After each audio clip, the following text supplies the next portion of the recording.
folks who are waiting outside in the lobby, trying to get signed in and get into the building, or get into the room, excuse me.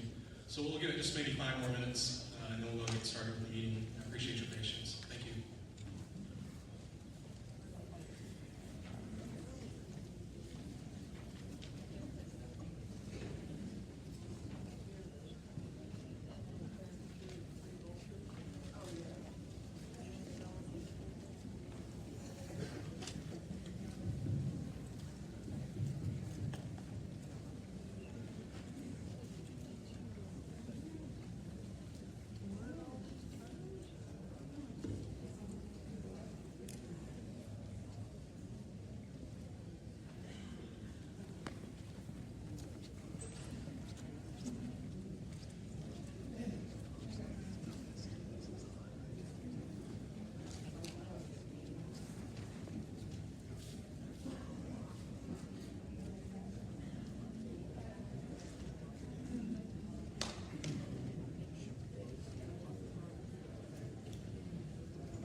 Commission on Environmental Quality, or TCEQ for short.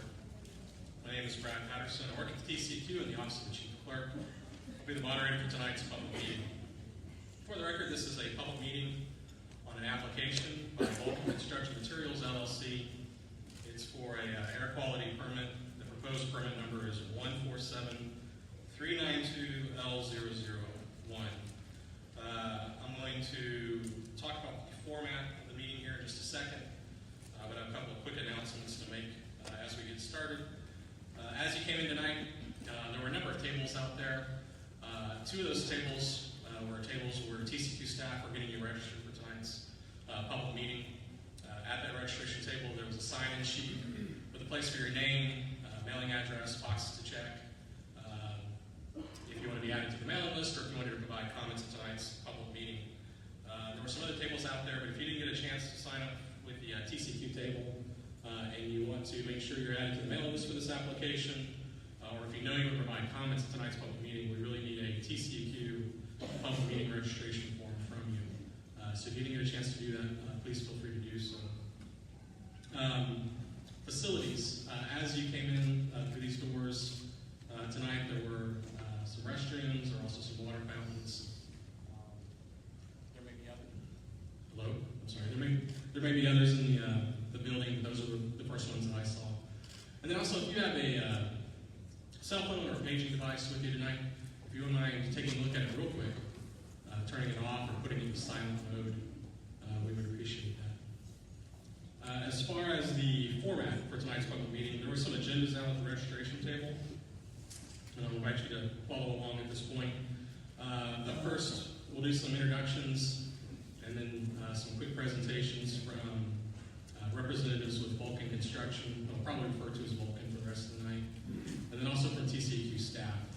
They'll just explain who they are, what their role is in the process for this application. That'll be pretty brief. We had planned on doing an informal discussion period, which is basically a question and answer period. It was an opportunity for folks to come up and ask questions related to the application. We would try to give you an answer tonight to your question. I will note that with respect to the formal comment portion of tonight's meeting, and the fact that tonight is the end of the comment period, I've got about 75 people so far who have signed up to give comments. My plan was to give each person 3 minutes to comment on the record. 70 times 3 is 210 minutes, which is about 3.5 hours. So introductions and presentations will be brief. The question and answer period will be pretty brief too. The bulk of tonight's meeting will be on the third part of tonight's meeting, which is the formal comment period. As maybe I didn't mention, but tonight is the end of the comment period, so it's really important that we give everyone who wishes to speak an opportunity to do so on the record. Real quick, I wanted to recognize that Kelly Follis is here with us tonight. She's from Senator Donna Campbell's office. She's in the back to my right. Thank you. And then Chris Robles is here from, and then right in the back there, almost all directly in front of me in the back. Chris is from Representative Kyle Lieberman's office. We appreciate you. Are there any other elected officials who wish to be recognized as being in attendance? Don't recognize them for them, but if you're an elected official, yes, sir? Just real quick, stand up, tell us who you are. I am Ron Walton. I am the Edwards Aquifer Authority Director for District 9, which includes this location. All right, thank you for being here.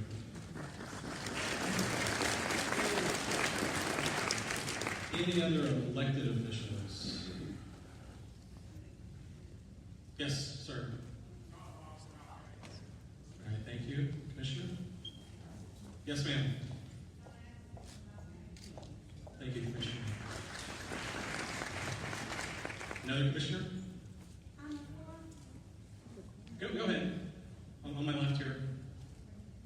I'm a former Edwards Aquifer Authority Director for Comal County. Okay. And I'm still involved where that could be water. All right, thank you. And then this gentleman here.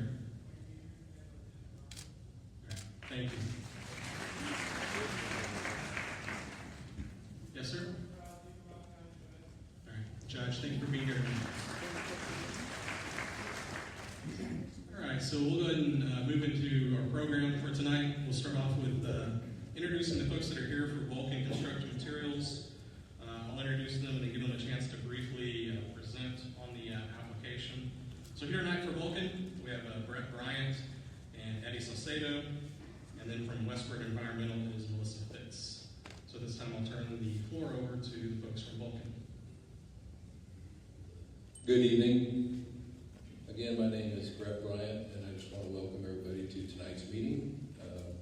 I'm the Vice President and General Manager for Vulcan Materials Southwest Division, based here in Texas. And I'd like to thank the TCEQ for hosting tonight's event and for allowing my team and I just an opportunity to present our project here. We understand there's a lot of interest in this project, and we've worked to communicate information about the projects and filing the permit. Vulcan is the nation's leading producer of construction aggregates, And with that, we're going to employ our resources, such as safety, environmental, engineering, and operations experience, to ensure we operate in a socially responsible manner. So why the Coal Mountain Quarry? Well, if you just kind of take a macro look at demand for construction aggregates, it really kind of comes into two buckets. The first one's really, maintenance of our existing infrastructure. And the second piece of that is the growth in population and the economy. And obviously in Coal Mountain County here, in this corridor between San Antonio and Austin, there's a lot of growth going on. Hence, so we have the quarry identified and is strategically positioned to meet the growing needs of the county and to do it in a responsible manner that supports the economy. Property is 1,500 acres. It's on FM 3009 and Highway 46. There's approximately 600 acres of buffers, setbacks, non-mining areas, which is approximately 40% of the site. We anticipate mining approximately 50 acres during the first 10 years, and the total life of the project is approximately 80 years. Kind of look at the northern portion here, you can see our entrance there, and it's not pinned down exactly where it's going to be, but it's roughly in a range of 1,200 to 1,500 feet south of the intersection between 46 and 3009. We're going to have paved surface back in probably a quarter mile plus. And then kind of moving further in, our plant area is going to be kind of centrally located there, approximately 2,500 feet from 46 and a little further from 3009. That's basically where the plant and the stockpile area is going to be located. We're also going to be working to try to strategically locate berms in order to kind of cut down on some of the sight lines as well. This here is just a rendering for our front entrance. We're working with architects as we speak to develop an aesthetic that kind of fits the area. It's still under review, and basically the setback for that is about 200 feet approximately from 3009. This is kind of a conceptual look at what the plant is going to look like. It's a portable plant concept, and basically all it is just a crusher, screen, and some stacker belts for some products. And actually this plant was running when we took this picture. This is from our Abilene facility up in North Texas.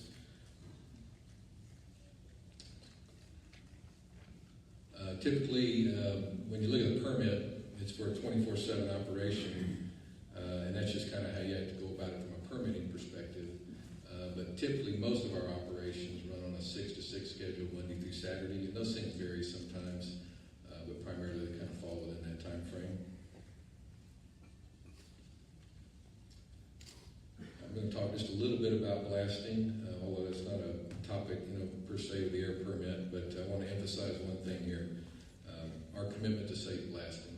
That's something that, we just really, take a very strong look at, because obviously people just don't really know a whole lot about it, to be real honest with you. But we've been doing it a long time. We're required to basically meet the standards with the U.S. Bureau of Mines. And it's all done to protect the health and safety of our neighbors and our employees, as well as the integrity of nearby structures, both above ground and below ground. And all of our blasting and our seismographic monitoring is provided by private, independent companies that are proven and certified experts. And they all have certified technicians that provide and do all this work for us. The blasting activity at this site is probably going to be in the once to twice per month early on, and then as we grow over time, it'll probably get up to maybe once or twice a week.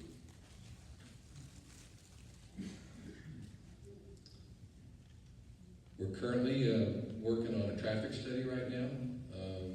We've hired an outside firm to start working on that, and we're going to be taking that data and sitting down with TxDOT and really looking at what kind of road improvements we're going to need relative to our entrance into FM 3009 and any of the surrounding areas. But like I said, we're just in the early phases of that, so we haven't really got anything pinned down exactly. So I'd like to give you more, but we just really have that at this time. And kind of looking at kind of our model, we expect to be roughly about 150 truck trips per day, in and out of quarry by year 6. Safety is a core value at Vulcan, and it's an important component of everything we do at our facilities. And our main goal is pretty simple. We want every employee to go home safe and healthy each and every day. That's the bottom line right there. And we do that through site-specific planning, extensive training, safety meetings, equipment inspections. Those are just to name a few of the things we do on that front right there. For us, safety really matters. And with that, I'm going to turn it over to Eddie Salcedo. Good evening. My name is Eddie Salcedo. I am the environmental manager for Vulcan Materials Southwest Division. I've been in the industry for 20 years. I was born and raised here in the San Antonio area. Me and my family, we live within 2 miles of the Vulcan Quarry currently. Vulcan builds its operations with many core values: safety, environmental, and worker health. Every operation has an environmental responsibility to its employees and to the community that it's located in. So let's talk about our environmental program. Vulcan has earned a compliance rating of high performer from the TCEQ. This designation is given to companies that comply with environmental regulations extremely well. This is the highest rating possible. How did we achieve that? We achieved that through being transparent in our environmental compliance by self-reporting results from our voluntary internal audits to the TCEQ. We have implemented corrective actions on those things that were found. Our environmental program is based on our commitment to continuous improvement at each of our sites. Regarding protecting the air, we will utilize best available control technologies to control our emissions. Those include permanently mounted spray bars, watering of roads and active work areas. Also, we will be installing a tire wash system for exiting vehicles. These control technologies have been proven to be protective of public health, welfare, property, and the environment. A little bit about our air permit. Our air permit application has been proven to meet all federal air quality standards. In fact, our emissions are well below the limits set to be protective of human health and the environment. These national standards, air quality standards, are designed with a safety factor to be protective of the most sensitive members of our public. And by that I mean the members include children, elderly, those with lung and cardiovascular disease, and also those with pre-existing conditions. And at Vulcan Materials, health is important. Health doesn't matter. The safety and health of our employees and our community and our neighbors, they're all paramount and core values to us. Vulcan is a leader in industrial hygiene programs. That includes noise monitoring, dust sampling programs, use of engineering controls to improve the employee's work environment. We've been nationally recognized for these monitoring programs and measurements of worker health. So part of that is that I want to talk to you about something that's been incorrect as far as information that's been put out there, and this regards silica. Silica is a very common natural material. Beach sand is 99% silica. Playground sand, baseball fields all have a silica percentage in them, a higher percentage silica. Whereas limestone has a low percentage of silica. In fact, the limestone at this operation has a silica content of less than 1%. Silica emissions were modeled and determined to be way below the level that were set to be protective of human health. Vulcan has operated limestone quarries in the state of Texas for many, many decades. We have never had a silica health issue with any of our employees. We are confident that we can operate in this community in a healthy manner that is safe for our neighbors and for our employees. About our crushing facility, there's also been fictitious pictures that have been put out there. We want to come here and explain exactly what Vulcan will do. So on the screen, this is a picture of our crushing facility in Abilene, Texas. This is one of our portable facilities. Notice there's a stockpile being created on the right-hand side. Notice that there is no dust coming from this crushing facility. This is how Vulcan operates its crushing plants. We're listening to your comments, and we want to make sure that you have the right information in front of you. Regarding the water, Vulcan was one of the first to install a water recycling plant decades ago, almost 20 years ago, as a way to conserve and protect the well water. We will install a water recycling plant at this operation as well. This water recycling plant will be able to recycle and conserve 85% of that Trinity water. Regarding the Edwards Aquifer, we operate several facilities over the Edwards recharge zone. We have never had an issue with the recharge, with the aquifer, or our neighbors. I guess in summary, we are committed to being responsive to our neighbors. We are here to be responsible stewards of the land, the air, and the water. We know that we can coexist with our neighbors. We have done it at several of our facilities throughout this region. So I invite you to take a look at the handouts that Vulcan has put out. It talks a little bit more about our facilities. Also, there's some displays in the room. And then finally, we do have a website out there where you can learn more about our commitment to our worker safety and to our communities. And finally, if you want to reach us directly, that's the best way to do it. There's a phone number on there, and there's also a way to send us an email.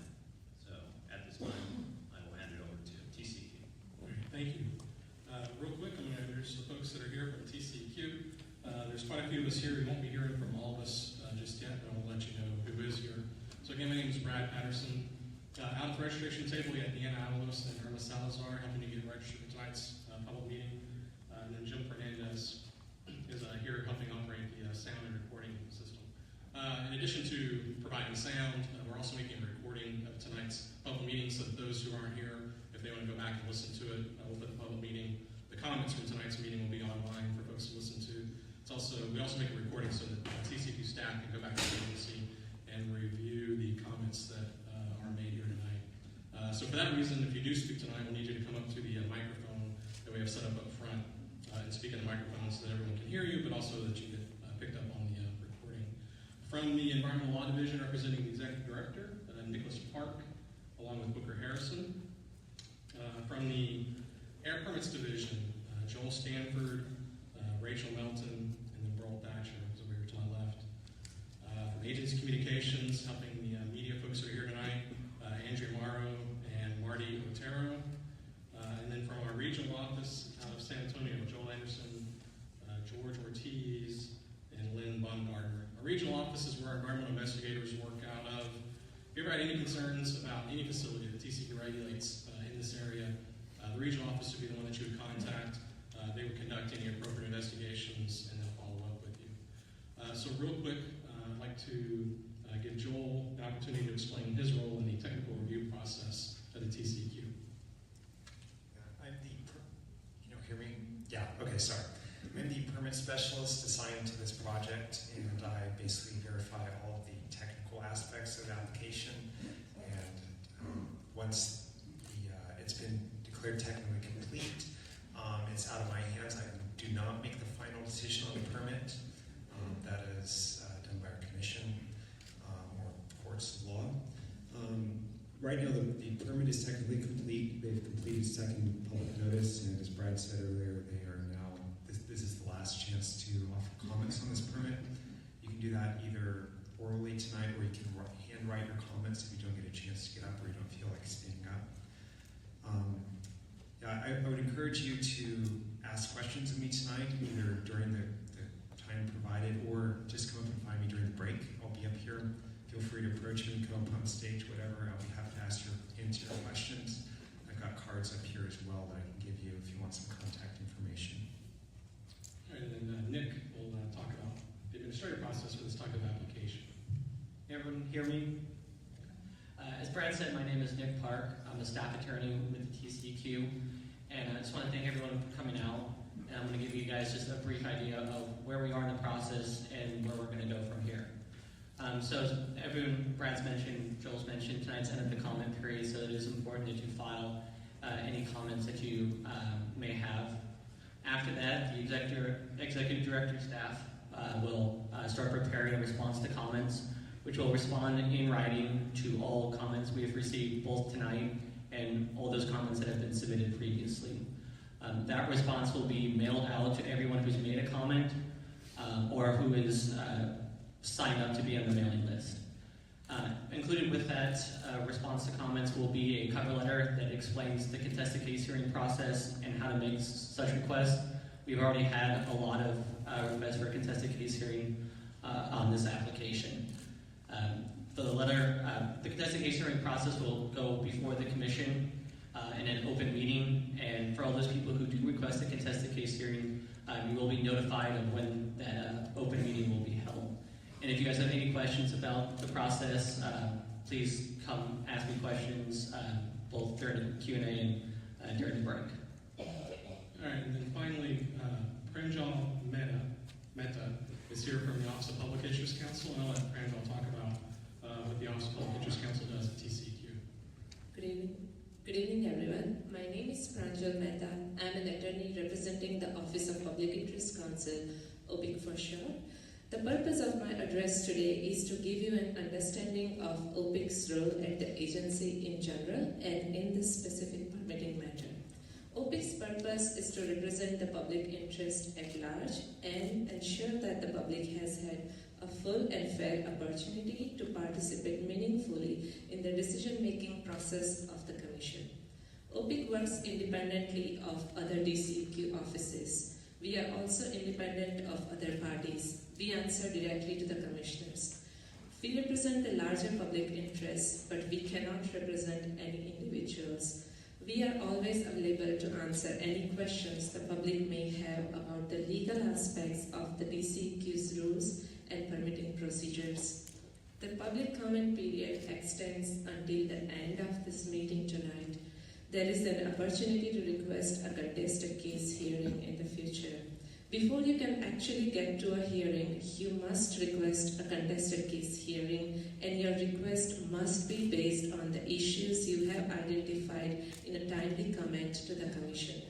To be clear, your hearing request can only be based on your comments, and only you can request a hearing on the issues you previously identified in your timely comments.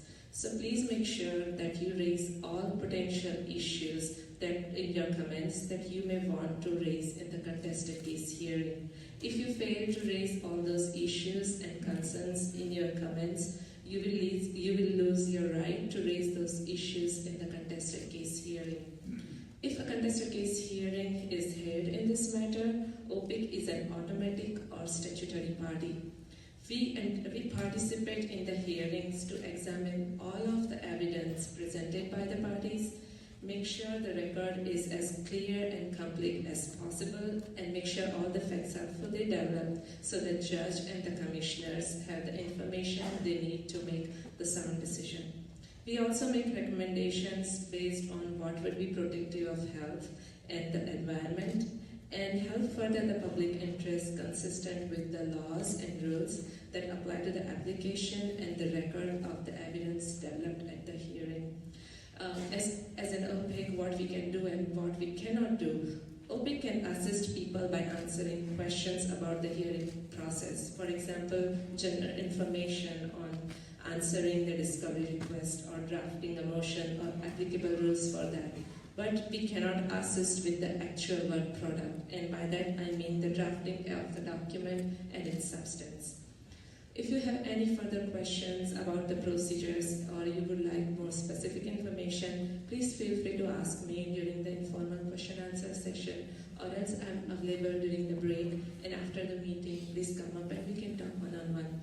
Also, you can reach me at my office at 512-239-6363. Thank you. All right, thank you. So that's it for presentations, and that brings us to the second part of tonight's public meeting, which is the informal discussion period. As you just heard, although the application's been declared technically complete, no final decision has been made on this application, and frankly, no final decision is likely to be made anytime soon. Also, tonight is the end of the comment period, and as was mentioned, any hearing requests that are made on this application have to be based on comments that were made during the comment period. So either comments that have been submitted prior to tonight or comments that are submitted tonight. That's all a long-winded way of saying we've got a lot of folks who have signed up to provide comments. We want to make sure that we set aside enough time to do that.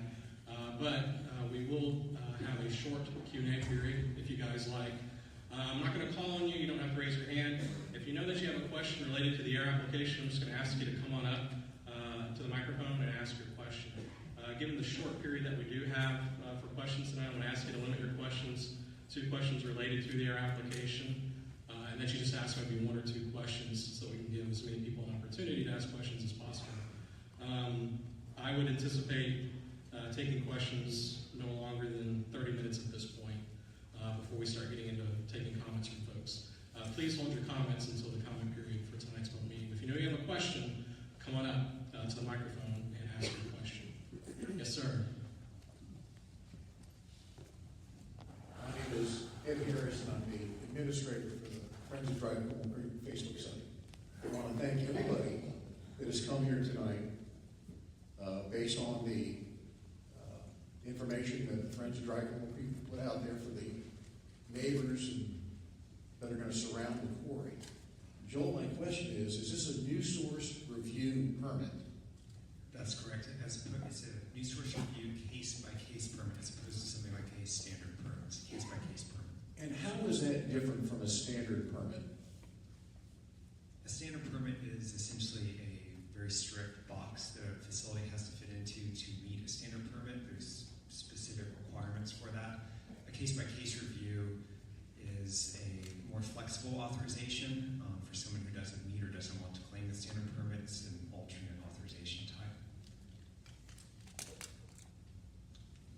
The TCEQ's air quality standards follow the EPA air quality standards? That's correct. It's federal and state laws are in sync, yes. So, and this is just, is there things that as a state you can do, since this is a new source review permit, that adds more stringent requirements onto the permit, such as what they did to the coal plants when they started regulating CO2 emissions?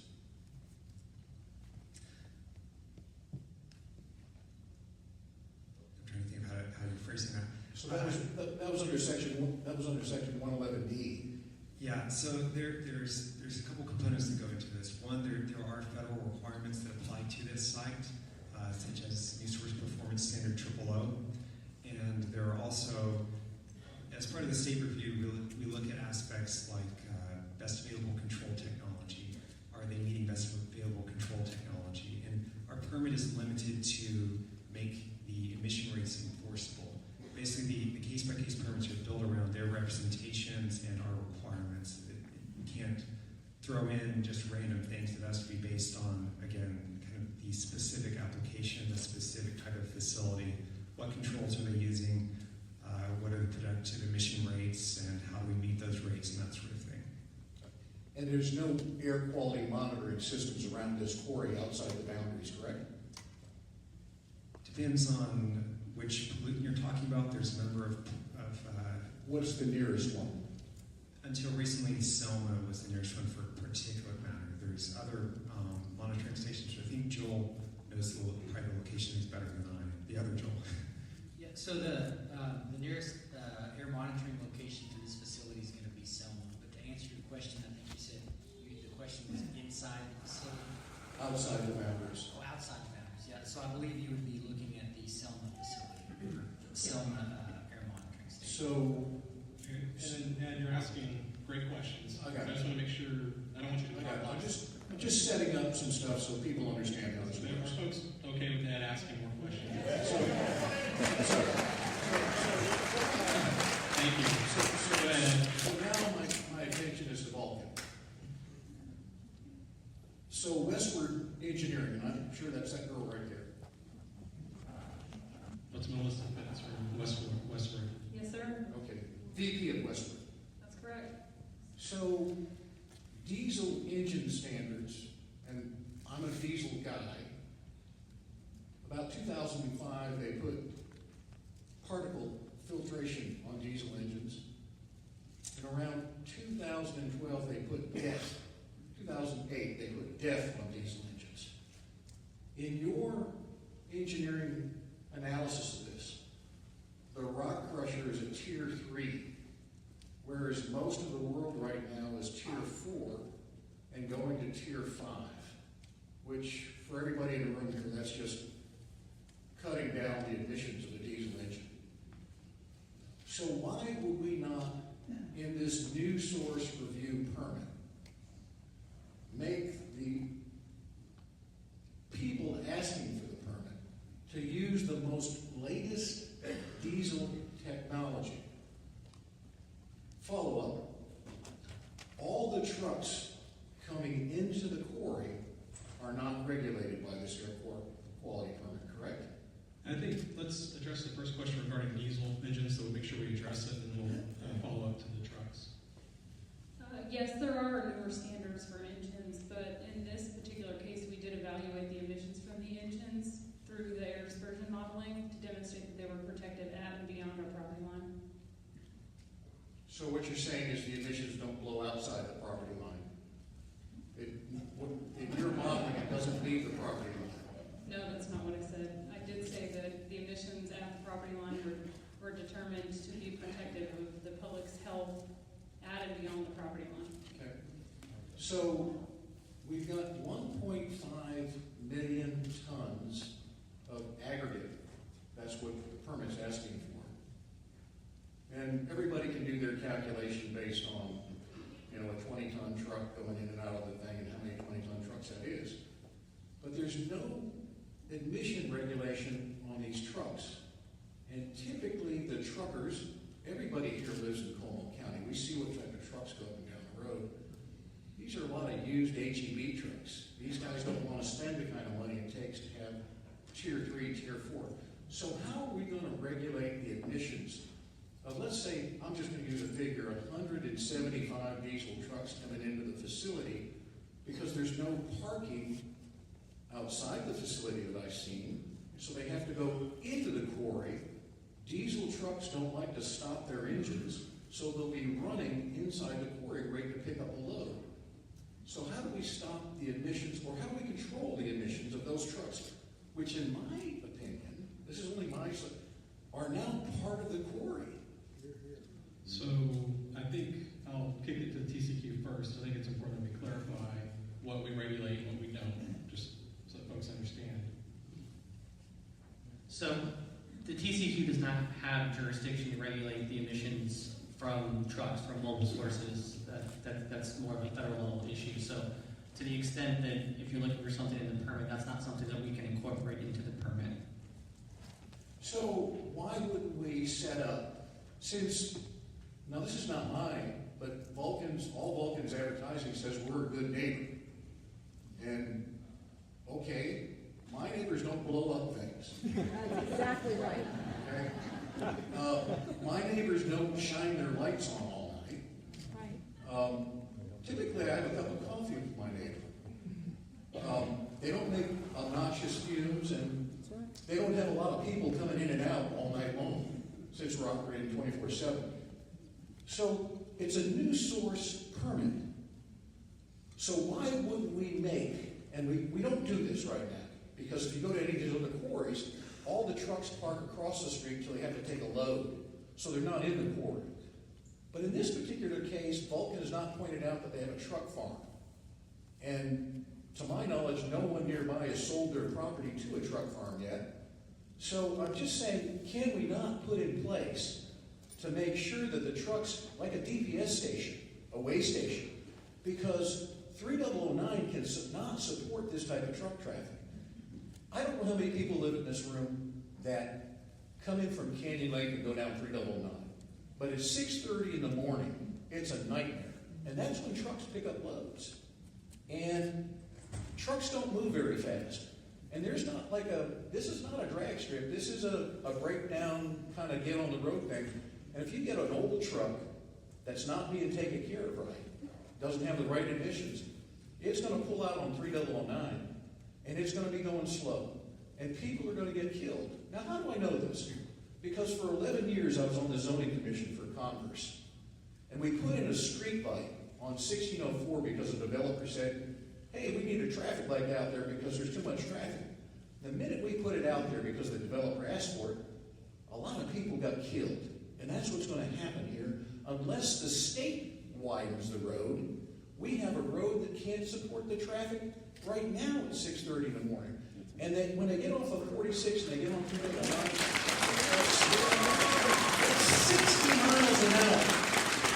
So all I'm saying is, it's a new source permit.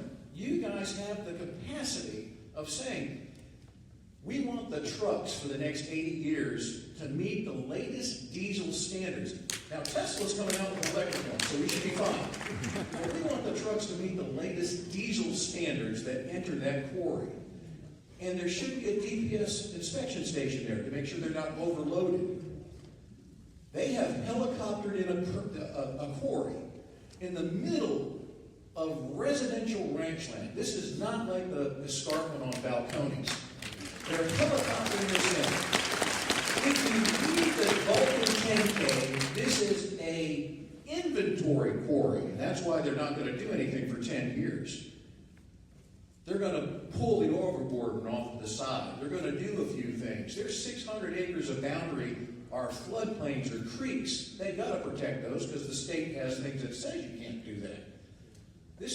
You're painting this, as you guys, you're painting this as some, I love it looks like I was entering Vintage Oaks, by the way, when I saw it inside. But Mr. Harris, you're making a series of statements that you might want to I go got back it. up here in the I got comment it. period and state his I'm comments. going to let someone else talk. There Let you go. someone else talk. I was going to suggest that with that TCEQ, address your questions regarding trucks and what So we let's can. hear what the answer is to trucks. Okay. In my permit, I have to permit things that we view as quote-unquote facilities. And a truck is not a facility. We are statutorily forbidden from regulating trucks, as he pointed out. Now, obviously there's federal standards about truck engines and things like that, but I can't make it part of my permit. And with respect to the roads, is there another state agency or another entity? Yeah, so I certainly understand your concern, and those, TxDOT, DPS, those agencies have, they may have authority to handle those kind of issues, but the TCEQ is limited by what state law provides, and we don't have the ability to, address road concerns, the traffic issues, lengthening, area, the ability to get in and out of the site. So we can't, change or mandate something that we don't have the ability to regulate under state law. So I understand that. So now a question to Vulcan. Do you pay the state 10 cents a ton for putting a truck down the road? Is there a fee that you pay the state to have trucks leaving your facility like you did the Madrera Quarry in California? I will defer to Vulcan on this, but again, that's not a question. Well, it leads to his question. I'm trying to figure out if the state transportation department or DOT is going to do this, who's going to be responsible for the traffic deaths and who's going to be responsible for the emissions? And is there money coming from Vulcan that's going to pay the state or pay the county? That's the key answer I need here. Will there be money shared with the county and the state for every ton on those trucks? Will they get 2 cents a ton, 10 cents a ton? You should know this because it's out there. What is that figure? I think we've established what TCEQ's position on it is, but again, I'll defer to Vulcan if that's something you want to address. Yeah, I'll address that question. There is no, tax at this point with the state relative to the question you asked. So therefore, the state gets no money. Okay, go ahead. The state gets no money from Vulcan for road improvements. No, I didn't say so much that specifically. We're going to work with TxDOT to identify what road improvements might be necessary relative to our entrance. And then we're going to kind of take it there. We're still in the planning process. So how did Vulcan end up paying the people in Madera County 10 cents a ton for when they put the quarry out there? I'm not aware of that situation. I'm not saying it didn't happen, but I'm not up to speed. Okay. It's going to be hard for me to answer that. Brad, I appreciate your time. And thanks everybody for coming. Thank you, Mr. Harris.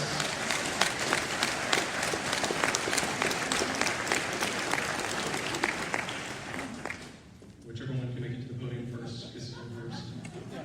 I saw Mark running, so I'll let Mark go first. I'm Mark Friesen. I live here in the county. I am currently a farmer, but I happen to know a little bit about mining. My questions are to Vulcan. I think your picture of the equipment you include is somewhat simplistic. You showed a mobile crusher, a small conveyor, and then a pile. You're going to have to move that to trucks. You're going to have some kind of a loading operation. What am I missing? Yes, basically that was just showing you kind of the plant concept. But basically what we'll do is we'll have a stockpile area just adjacent to that. We'll have a loader that will basically load trucks almost 2 million tons a year with just simple loading equipment, with that simple system. Yeah, no, we're not gonna produce 2 million tons from the word go. Well, then you ought to change your permit to daytime operation only, if you're not gonna run 24/7. That's just the way the permit is structured. You can, there's some of them issued for daylight operation only, sir. Okay, well, the way we are permitting it for 24/7, okay, so that's what we're doing. Okay, well, to be clear, most of y'all have heard this before. We're talking about TCEQ's responsibility to permit the fixed equipment, the crusher. That does not include the overburden removal, the mine face blasting, the ore transport to the crusher, nor the transport trucks. None of that's included in the permit. So all that discussion we had a while ago about the trucking is pretty clear. It's not included. I got all that. Okay. All right. You talk about 5 acres per year. How thick is your ore bed? It varies. Roughly, round numbers. Y'all have mining plans that go on in ad infinitum. So what's the round number? It probably varies anywhere from 60 to 80 feet, but some of it's going to be shallower than that. So because the hills kind of have sloping aspects. I would come up with a number double your acres here if you're running full capacity of the permit. But I'm not going to argue with that. Just you're going to be mining a pretty good bit of surface each year for that size crusher. Water use. How much water are you going to use? I guess when we first started operations, water use is going to be pretty minimal.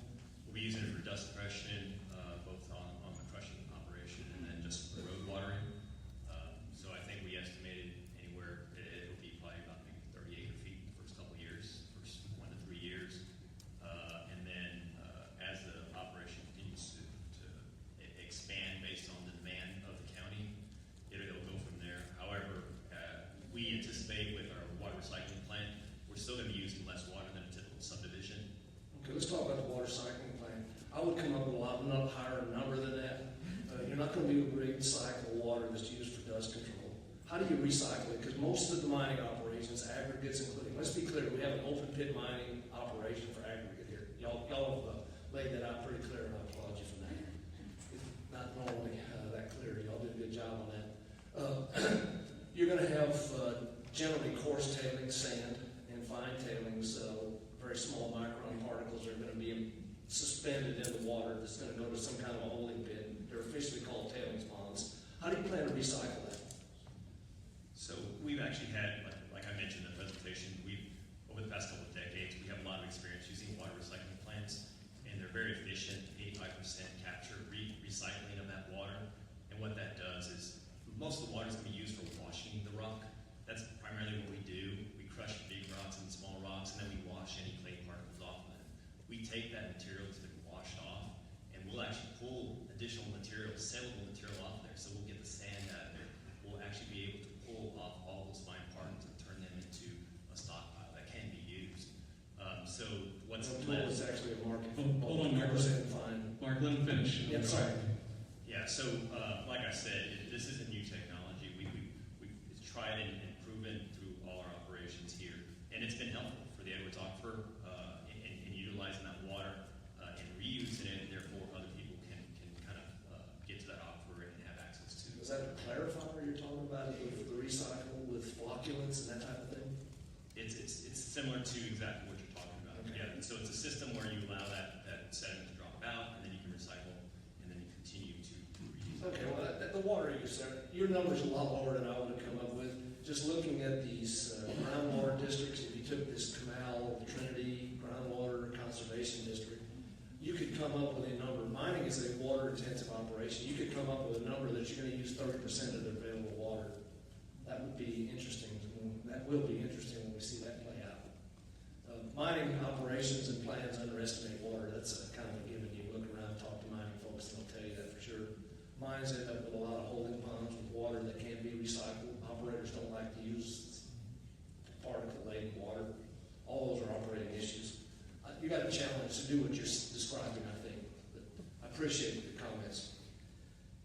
Safety performance. I was heartened by your comments about company safety, and I sincerely appreciate that. I work for the largest company in the nation, and we did 3 things. We did it safely, we followed the regulations, and if we accomplished 1 and 2, then we made a profit in my business. question is, your third-party contractors, are you going to impose the safety and operational performance on them that you impose on your own operation? Yes, we do, because if they're not, going to operate safely on our property, then, they don't belong on our property. So you will monitor the trucking company's safety performance and not allow them on your property if you see a problem? I thought you were talking about our blasting folks when you said, on site. No, that would be one third-party contractor. The primary one that gets unleashed on the general public and the infrastructure are the trucking operations. Are you going to impose your safety performance standards of your company on the trucking companies? Probably not in the same way, but what I would say is if, first off, we're not going to overload. And once they leave our site, if there's issues with that, then we ask y'all to call us and let us know. So if there is a particular trucking company that's coming out of our site. A lot of people can make that call already. No, really. That's the way we got to go about it. Because kind of once they leave our site, they're kind of out of our territory. That's the problem. Okay, well, Mark, to me, I think you've got a problem there. We just have a few minutes left. If you don't mind, maybe just one more question so we get to the other two folks. I think I've done, I could go on and on here. The main point is we're dealing with a mining operation, only a small portion of which is considered in this permit that we're talking about tonight. That's the main point, and I think we passed that word around pretty good bit. I guess there'll be a few folks who learn about mining as we progress. Thank you. All right, thank you. Yes, sir.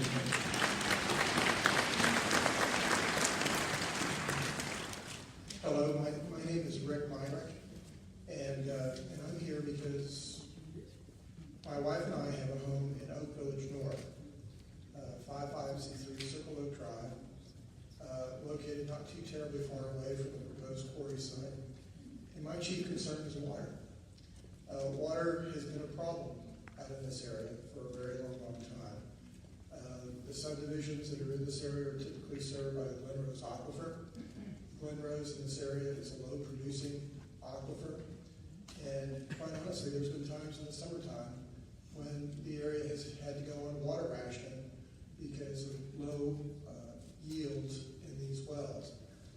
And I'm really curious. It's my understanding that the excavation out there will be focused on the Edwards Aquifer, and I'm wondering what kind of studies you've done to show that there's perhaps no communication between the Edwards and the Glenrose.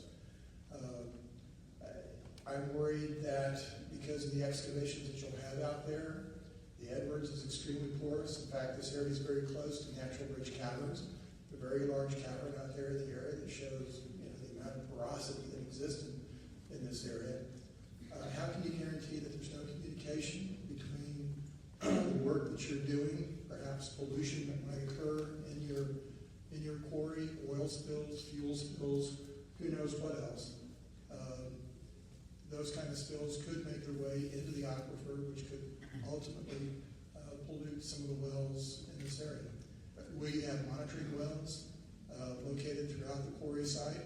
Will you place monitoring wells outside of the quarry to monitor the water conditions out there to show that you're doing the right thing and that there's no communication?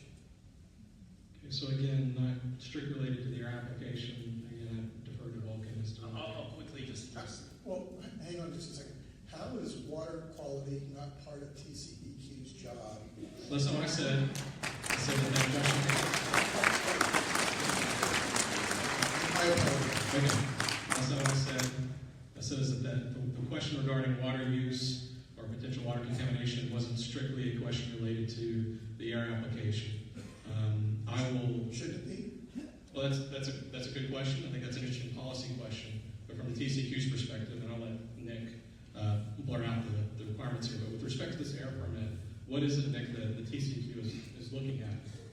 So for the air application, we're looking at whether or not the plane is utilizing BACT, best available control technology, and there's no adverse impacts or adverse health impacts or impacts in the environment. So we don't, for the air application, we're not looking at water. It does not mean that they won't need a separate authorization either from us or from a local groundwater district. But for the air application, water is not a part of that specific application. But it's, under the law, we're directed to look at air emissions coming from the facility and determine whether it's protective of human health and the environment. So just to be clear, with respect to the decision that the TCEQ is going to make on this application, water usage isn't strictly isn't something that the TCEQ is going It's still human health. But Not according to your mission. that seems kind of crazy. Well, given the fact I that understand the law. Hold on. I understand the law. Okay. I just, how can you ignore the water situation? Water is really critical to this area. And again, I didn't say we were ignoring it either, but go ahead, John. Well, I was just going to say, given the fact that this facility is over the recharge zone, they will be required to get a water pollution abatement plan, which will deal with total suspended solids coming off the impervious cover at the facility. It'll also, mention recycling and talking about probably some processed water ponds. It'll deal with the processed water ponds. Prior to construction, we'll have to get a stormwater permit to deal with the stormwater that's generated during the construction, and then after that, they'll have a stormwater permit when they're doing normal operations. Well, one of the other issues that I'd like to ask a question about, and it has to do with water quality and particularly water pollution abatement. I was looking at an excavation plan that basically showed that there were going to be areas excavated on each side of Dry Canal Creek. That the creek itself would not be excavated, but areas on either side of the creek would be excavated, which seems to make sense. However, I've lived in this area for a very, very long time. And in fact, the area at the creek that was not going to be excavated was an area that was equal to the 100-year floodplain. I've been here long enough to see Dry Canal Creek in some pretty serious rises. And so the concern I had is that when we do have a flood in the area, Dry Canal Creek will come up, it will overflow its banks, go beyond the 100-year, and potentially flood out your quarry. And that's a real possibility in this area. We have 26-inch, 30-inch rains up here. Dry Canal Creek historically has been on TCEQ's water quality list, mostly because of fecal contamination.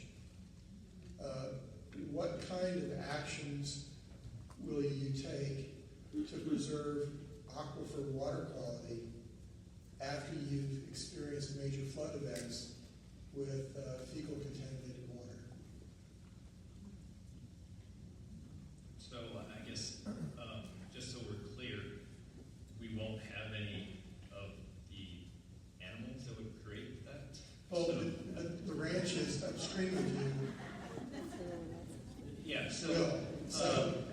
as Joel mentioned, so we will apply for an Edwards Aquifer Protection Plan, and what that permit allows us to do is we will go through, we'll evaluate our site, we'll understand any of the sensitive areas on that site. We'll take that, and an engineered design will be created that will actually address any water runoff, will address floodplain issues. The whole point of that is to mitigate any issues or potential issues from any kind of water runoff from this site or any impacts to that creek. So we feel with both that and the stormwater permit and stormwater plan that we can adequately address that concern. Well, I know that we will not be adding any more of that contamination that you say exists there, and we will not impact the creek from our operations. probably from your place downstream, I understand that. But again, all the ranches located upstream of you will have that problem. And Dry Canal Creek, you can look at TCEQ's website. You can see that it's an impacted stream. One last question I'll get out of the way, and that has to do with coordination on water quality with surrounding communities. I'm just wondering, San Antonio is highly dependent on the Edwards Aquifer. And have you had any communications with the San Antonio water system? And if you have, what's their feelings about this project? In regards to, Potential contamination of the Edwards? yeah, so we operate 5 quarries on the Edwards Aquifer recharge zone. We utilize the Edwards Aquifer water for many of our facilities. We've been doing that going back to the 1950s. We have worked and partnered up with the Edwards Aquifer Authority on the water quantity and water quality at our different locations. We have implemented best practices. We have gone above and instituted advanced practices to make sure that there is no contamination. There never has been any contamination, and that's our commitment to our community. This is a water source that allows us to operate, but we also live there ourselves. I mean, I've been here my entire life. So it's important to me and my family.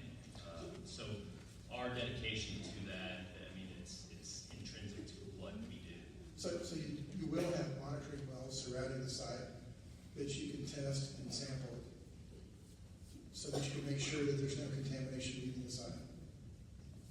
At this time, we have no plans for monitoring wells, but I do know that all our other operations, again, have monitoring wells that have surrounded them based on SAWS monitoring or aquifer authority, and there's never been an issue. And like I said, since the 1950s. Okay. Thank you very much. All right, thank you. Okay, so it is now after 8 o'clock. As I said, we're going to be able to take questions for a limited amount of time. We need to get to the formal comment period for tonight's public meeting. So we're going to go ahead and do that. We're going to take a quick break, just no longer than 5 minutes. Then come on back and we'll get I have started. a quick question. Very quick. Is it related to the air application? Yes, it is. Okay, go ahead. What is their compliance history score on their air application? Okay. Just a second, I'm flipping through my marked sheet here.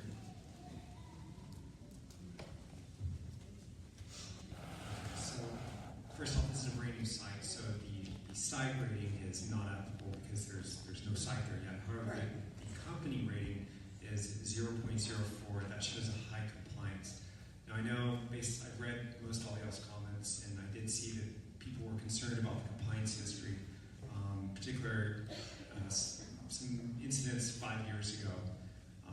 I don't necessarily want to get into the details on those because I'm not fully versed on them, but you should be aware that compliance history issues do drop off after 5 years. It's like a credit rating, where it's a 5-year block of time moving forward. So these violations were in an investigation report that was made final in June 2014, so this is within the 5-year period. And TCEQ's stormwater investigation was the largest and most extensive, resulting in the most violations that this region has ever seen.